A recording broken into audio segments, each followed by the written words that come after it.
नमस्कार, मेरा नाम है डॉक्टर पुरु धवन और आज इस वीडियो में हम बात करने वाले हैं वीट ग्रास जूस के बारे में। वीट ग्रास जूस एक कैंसर पेशेंट के अंदर शक्ति दे सकता है उसे कैंसर से लड़ने के लिए। मैं ये नहीं कहता कि वीट ग्रास जूस कैंसर से लड़ता है, मगर हमारी बॉडी में वो चीज़ें ज़रूर दे देता है जो हमारी बॉडी को चाहिए होती है, हमारी इम्यूनिटी को चाहिए होती है कैंसर से लड़ने के लिए। क्योंकि हर इंसान के अंदर कैंसर के सेल से लड़ने की शक्ति होती है, हमारी बॉडी के अंदर हमारी इम्यूनिटी होती है। मगर एक कैंसर पेशेंट के अंदर कैंसर तभी फैल पाता है जब कहीं ना कहीं ये इम्यूनिटी फेल हो जाती है। और ये इम्यूनिटी कई कारणों से फेल होती हुई देखी जा सकती है, हमारे खाने पीने में कमी से लेकर मेडिसिन के इफेक्ट से या फिर कैंसर का ज़्यादा स्मार्ट होने से। तो कोई भी कारण हो, अगर कैंसर फैल रहा है तो कहीं ना कहीं गलती हमारी ही होती है, हमारे खाने पीने में कमियों की ही होती है। तो उस खाने के अंदर जो कमियाँ रही होती हैं वो हमें पूरी करनी होती है। अगर पेशेंट कैंसर से जूझ रहा है तो खासकर हमें उन चीज़ों को पूरा करना पड़ता है जिससे हमारी बॉडी भी काम कर सके, कैंसर से लड़ सके। क्योंकि आप हो सकता है कीमो ले रहे होंगे, रेडियो ले रहे होंगे या ऑपरेशन के सभी आए होंगे, इन सब के बाद भी आपको अपनी इम्यूनिटी की ज़रूरत पड़ती है और वो भी सॉलिड इम्यूनिटी की। रीज़न बिंग क्या होता है, क्योंकि कैंसर का सेल्स का तो हमने निकाल दिया, मगर आपके शरीर में अभी कैंसर के सेल्स बनने बंद नहीं हुए, वो अभी भी बन सकते हैं और वो जब बनेंगे तो दोबारा से आपको कैंसर होने की पूरी संभावना होती है। तो चाहे आप कैंसर से मुक्त हो चुके हैं या कैंसर से बचना चाहते हैं या कैंसर है और कुछ कारण ऐसे हैं कि आप उसको कीमो नहीं करवा सकते, रेडियो नहीं करवा सकते, तो भी आपको अपनी बॉडी की इम्यूनिटी को समझते हुए अपनी बॉडी को इस तरह से चलाना पड़ेगा कि आपकी बॉडी में ही लड़ने की क्षमता आ जाए कैंसर से। और इसमें आपके लिए बहुत अच्छा काम करता है वीट ग्रास जूस। अब वीट ग्रास जूस के बारे में थोड़ा सा जान लेते हैं कि ये होता ही क्या है और कैसे बनता है और क्यों इसको हम प्रेफर करते हैं कैंसर पेशेंट के लिए। वीट ग्रास जूस जो होता है ये गेहूं को अंकुरित करके जो पत्ते निकलते हैं उसको जूस निकालने से बनता है, ये हम सब जानते हैं। ये कई आप घर पे भी बना सकते हैं, इसको आप मार्केट से भी ले सकते हैं।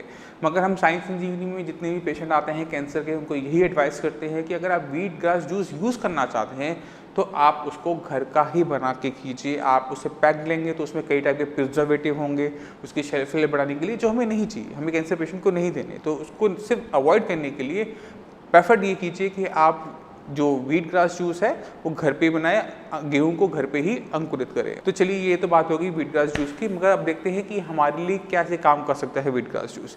वीट ग्रास जूस की अगर कंपोजिशन देखेंगे तो वो बहुत ज़्यादा रिच होता है माइक्रो न्यूट्रिएंट्स में।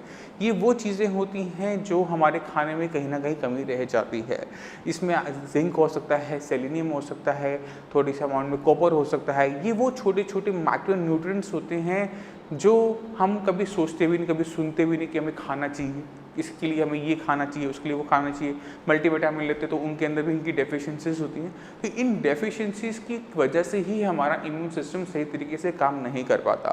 तो अगर हमें अपनी बॉडी के अंदर इम्यून सिस्टम को टॉप अप करना होता है, उसे एक्टिवेट करना होता है, तो हमें इन माइक्रोन्यूट्रिएंट्स की जरूरत पड़ती है। तो ये माइक्रोन्यूट्रिएंट्स हमें मिल जाते हैं वीट ग्रास जूस से। और जैसे ही आपने वीट ग्रास जूस का सेवन करना शुरू करते हैं, आपकी इम्यूनिटी इसको रिएक्ट करना शुरू करती है।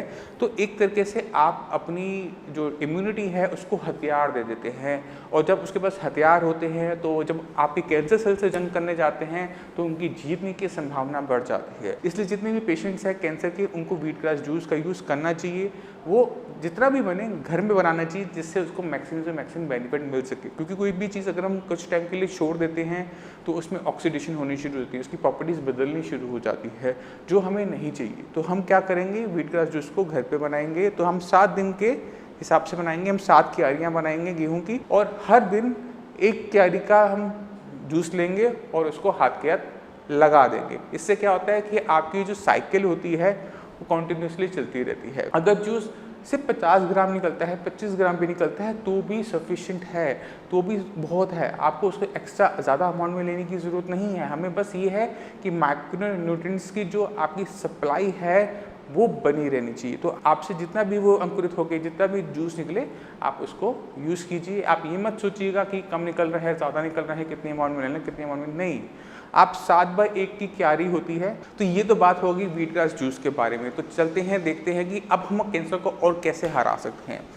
कैंसर किसी पेशेंट में क्यों होता है, पहले तो इसको जानना बहुत ज़रूरी होता है। कैंसर किसी को अपने आप नहीं हो जाता, अक्सर इसके पीछे कारण बताया जाता है। किसी टाइप का इन्फेक्शन हुआ, उसकी वजह से कैंसर बनना शुरू हो गया, या किसी टाइप की चोट थी, जख्म था, नासूर था जो कन्वर्ट हो गया, या फिर किसी टाइप की सूजन थी, स्वेलिंग थी, इन्फ्लेमेशन थी, तो किसी को कैंसर हो जाता है। तो कैंसर के पीछे जो हम एक कारण देखते हैं, जो सब कैंसर के अंदर हमें देखने को मिलता है, वो है कि हमारी बॉडी के सेल्स को होने वाली इरिटेशन।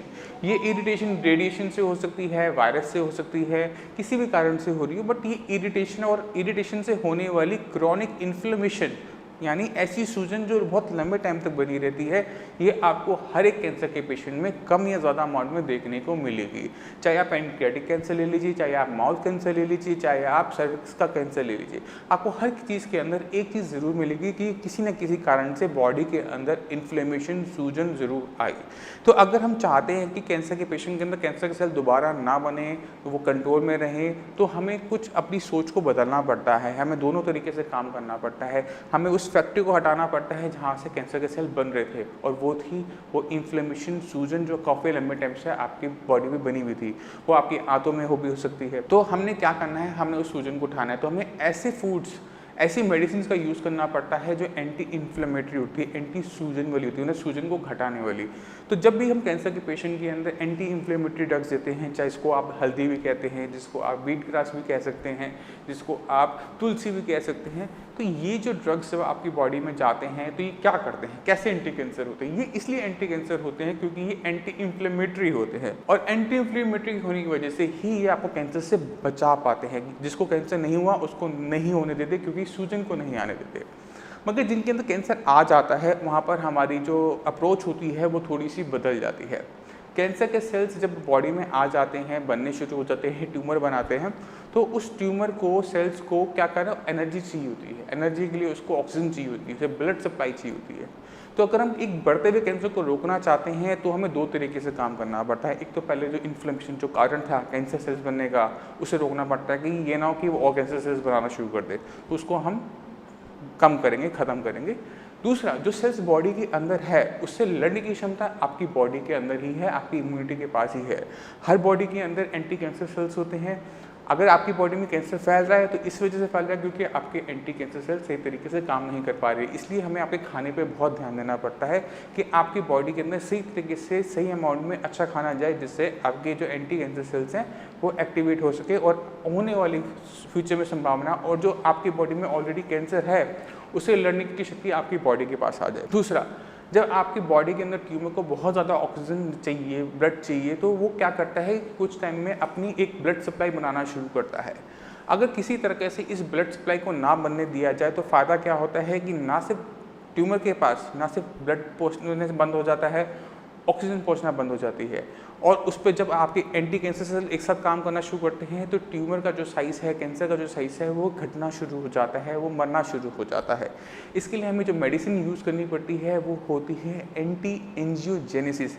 एंजियोजेनेसिस का मतलब समझने की कोशिश कीजिएगा कि ये वो प्रक्रिया होती है जिसके अंदर कैंसर का जो ट्यूमर है वो अपनी ब्लड सप्लाई बनाता है, अपने लिए वो फूड और ऑक्सीजन की जो सप्लाई बनाता है, उसको हम एंजियोजेनेसिस कहते हैं। इसके अंदर वो अपने लिए आर्टरीज बनाना शुरू कर देता है। तो कोई भी चीज़ जो आपकी इस प्रक्रिया के अगेंस्ट काम करे, ट्यूमर को फैलने से रोके, इसलिए वो कहते हैं एंजियोजेनेसिस। तो जो भी ड्रग आयुर्वेद में बताए जाते हैं, जो एंजीजेनेटिक होते हैं, वो एक कैंसर पेशेंट को देने ज़रूरी होते हैं, जिससे कैंसर का साइज़ और ना बढ़े, कैंसर का साइज़ श्रिंक करना शुरू कर दे। इसमें जितने भी पेशेंट होते हैं कैंसर के, हम उनको यही एडवाइस करते हैं कि अगर आपने कैंसर से लड़ना है, कैंसर से आपको उसको हराना है, तो आपको हर छोटी छोटी डिटेलिंग पे काम करना पड़ता है। चाहे वो आपका खाना हो, चाहे आपका रहन सहन हो, चाहे आपकी वो एक्सरसाइज हो, चाहे वो आपकी मेडिसिन ही क्यों ना हो।